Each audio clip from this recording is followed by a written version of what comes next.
जी विद्यार्थियों, हम पढ़ रहे थे जाबिर हुसैन, जो कि इससे पहले हमने कवि परिचय लेखक परिचय पढ़ लिया था।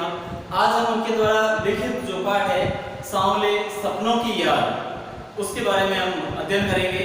सांवले सपनों की याद, जो कि किस प्रकार से कवि ने एक पक्षी वैज्ञानिक व्यक्तित्व के बारे में हमें बताया है, उनका अध्ययन इस पाठ के माध्यम से हम करेंगे।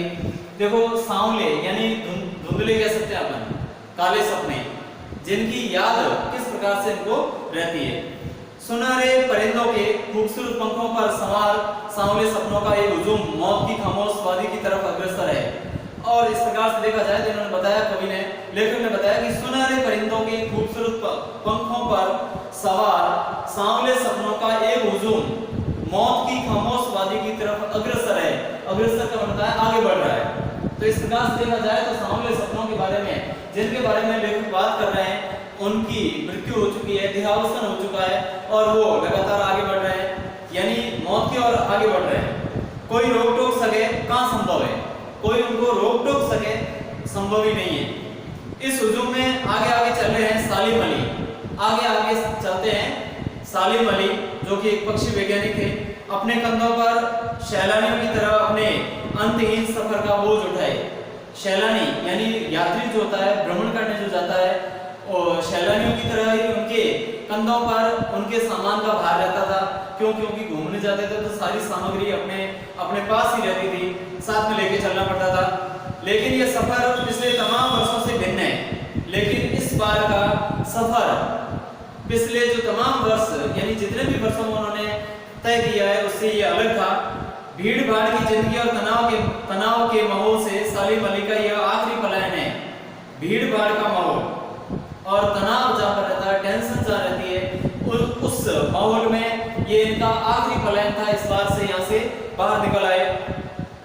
अब तो वे उस वन पक्षी की तरह प्रकृति में विलीन हो रहे हैं, जो जिंदगी का आखिरी गीत गाने के बाद मौत की गोद में जा बसा हो। जिस प्रकार से एक पक्षी होता है, वो एक तरह से कह सकते हैं कि आखिरी गीत गाकर यानी अंतिम सांस लेकर जिस प्रकार से वो प्रकृति की जो पंच तत्वों से मिलकर बना हुआ शरीर है, वापस पंच तत्वों में विलीन हो जाता है, उसी प्रकार से सालिम अली का जीवन भी यहाँ पर लेखक ने बताया है। कोई अपने जिस्म की हरारत का बताया है, जो पीड़ा है, और दिल की धड़कन देकर भी उसे लौटाना चाहे, तो वो पक्षी अपने सपनों के गीत दोबारा कैसे गा सकेगा? यदि कोई इस प्रकार से मृत पक्षी को कोई अपनी जान भी देना चाहे, तो भी कोई दे नहीं पाता है। ठीक इसी प्रकार से सालिम अली के बारे में बताया गया है। लेखक ने बताया कि उनको वापस कोई भी जान नहीं दे सकता।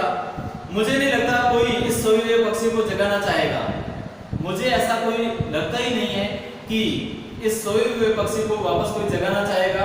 वर्षों पूर्व खुद सालिम अली ने कहा था, कई वर्षों पहले की बात है, खुद ने उन्होंने क्या कहा था, देखो, जो लोग पक्षियों को आदमी की नजर से देखना चाहते हैं, उन्होंने कहा था कि लोग पक्षियों को आदमी की नजर से देखना चाहते हैं, यानी जिस प्रकार से आदमी से एक तरह से व्यवहार करता है, वैसा ही व्यवहार पक्षियों के साथ में करना चाहते हैं। लेकिन ऐसा संभव नहीं है। क्यों? क्योंकि वो बेजुबान पक्षी है, अबोल पक्षी है, जानवर है, यह उनकी भूल है। ठीक उसी तरह जैसे जंगलों और पहाड़ों, झरनों और आबशार का मतलब भी झरना ही होता है, को वो प्रकृति की नजर से नहीं, आदमी की नजर से देखने को उत्सुक रहते हैं।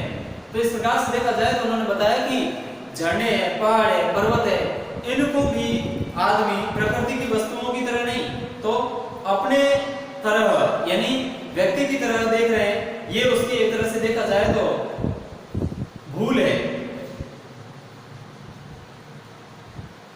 आदमी की नजर से देखने को उत्सुक रहते हैं। भला कोई आदमी अपने कानों से पक्षियों की आवाज का मधुर संगीत सुनकर अपने भीतर रोमांच का सोता फूटता महसूस कर सकता है? सोता का मतलब है झरना। सोता का अर्थ होता है, यहाँ पर लिया गया है झरना। इन्होंने, लेखक ने कहा है कि कोई व्यक्ति, सालिम अली के अनुसार, कोई व्यक्ति यदि पक्षियों का मधुर गान सुनता है तो उसके हृदय में उनके प्रति प्रेम उमड़ पड़ता है या नहीं? प्रेम रूपी झरना झरने लगता है या नहीं? एहसास की ऐसी ही एक उबड़ खाबड़ जमीन पर जन्मे मिथक का नाम है सालिम अली। एहसास यानी इस प्रकार से अपने को एक पक्षी वैज्ञानिक के बारे में बताने से पहले उन्होंने भूमिका तैयार की और प्रस्तावना में उन्होंने अपने को बताया कि एहसास की ऐसी ही भूमिका का नाम है सालिम अली। पता नहीं इतिहास में कब कृष्ण ने वृंदावन में रासलीला रची थी और 100 गोपियों को अपनी शरारतों का निशाना बनाया था। तो इस प्रकार से देखा जाए तो पता नहीं इतिहास में किस समय श्री कृष्ण ने ये गोपियों के साथ में लीलाएं रची थी और हजारों गोपियों को अपने प्रेम फांस में बांध लिया था, उनके साथ में रासलीला रची थी। कब माखन भरे भांडे फोड़े थे ये भी पता नहीं है, कब अपन ने तो नहीं देखा, लेकिन अपन फिर भी विश्वास करते हैं। दूध छाली से अपने मुंह भरे थे, दूध से और दही से मक्खन से उन्होंने अपना मुंह भर लिया था, यानी खा लेते थे। कब वाटिका में छोटे छोटे किंतु घने पेड़ों की छांव में विश्राम किया था। कब दिलों की धड़कन को एकदम से तेज करने वाले अंदाज में बंसी बजाई थी। तो ये श्री कृष्ण के बारे में भी अपने सुन रखा है, पढ़ते आए हैं, और एक तरह से एक पीढ़ी से दूसरी पीढ़ी में जो ज्ञान स्थानांतरित किया जाता है उसी को हम मानते हैं। और पता नहीं कब वृंदावन की पूरी दुनिया संगीतमय हो गई थी, वृंदावन की पूरी दुनिया संगीतमय हो गई थी। श्री कृष्ण का बांसुरी बजाना, पेड़ों पर झूलना, गायों को चराना और गोपियों के साथ में छल कपट करना या फिर दूध दही का खाना, पता नहीं ये सब कब हुआ था। लेकिन कोई आज भी वृंदावन जाए तो नदी का सांवला पानी उसे पूरे घटनाक्रम की याद दिला देगा। तो इस प्रकार से कवि ने हमें यह बताया, लेखक ने हमें बताया है कि आज भी यदि वहां जाएं, वृंदावन को जाएं और वहां उस नदी को देखें, यमुना नदी को, तो उसका सांवला रंग, ये सारी क्रियाएं अपने को याद दिला देता है। हर सुबह सूरज निकलने से पहले जब पतली गलियों से उत्साह भरी भीड़ नदी की ओर बढ़ती है तो लगता है जैसे उस भीड़ को चीरकर अचानक कोई सामने आएगा और बंसी की आवाज पर सब किसी के कदम थम जाएंगे, सब किसी के यानी हर एक व्यक्ति के कदम थम जाएंगे। यानी जब वो सुबह सुबह नदी की ओर बढ़ते हैं, यमुना नदी की ओर पूरा शहर वृंदावन वहां जाता है नदी पर, तो उस समय ऐसा लगता है जैसे कोई सामने से कोई बंसी लेकर आएगा और बंसी बजाएगा, जिससे कि वो सारे उनके कदम रुक जाएंगे। हर शाम सूरज ढलने से पहले जब वाटिका का माली सैलानियों को हिदायत देगा तो लगता है बस कुछ ही क्षणों में वे कहीं से आ टपकेगा और संगीत का जादू वाटिका के पूरे माहौल पर छा जाएगा। इस प्रकार से ऐसा लगता है जब वो वाटिका का मालिक कहता है कि भाई अब द्वार बंद होने वाले हैं, सभी अपने अपने गंतव्य की ओर प्रस्थान करें, तो उस समय ऐसा लगने लग जाता है जैसे कोई श्री कृष्ण आएगा, आ टपकेगा और वहां पर उस भरे पूरे माहौल में छा जाएगा और संगीत सुनाएगा। वृंदावन कभी कृष्ण की बांसुरी के जादू से खाली हुआ है क्या? वृंदावन कभी भी श्री कृष्ण की बांसुरी से कभी भी खाली नहीं हुआ है।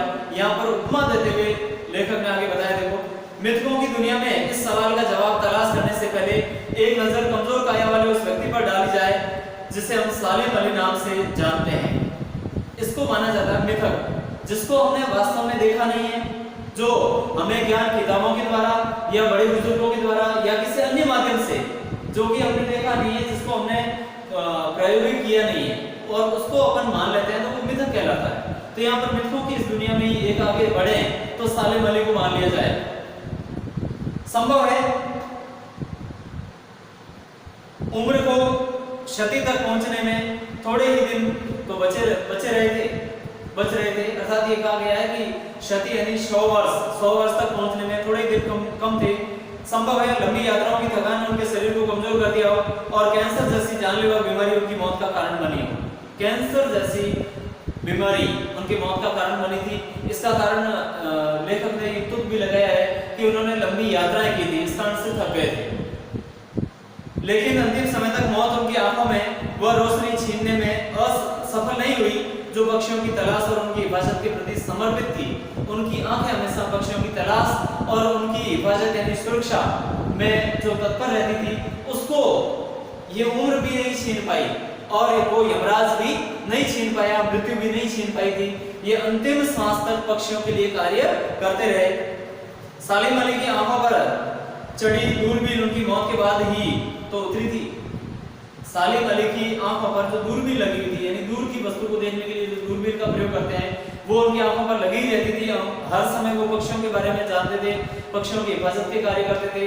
तो वो जो देखी जाए तो दूरदर्शी है, जो दूरदर्शी इस समय तो हटाई जाती है, दूरबीन इसी समय हटाई जाती है जब उनकी मृत्यु हो जाती है। इससे अगला भाग हम अगले वीडियो में पढ़ेंगे।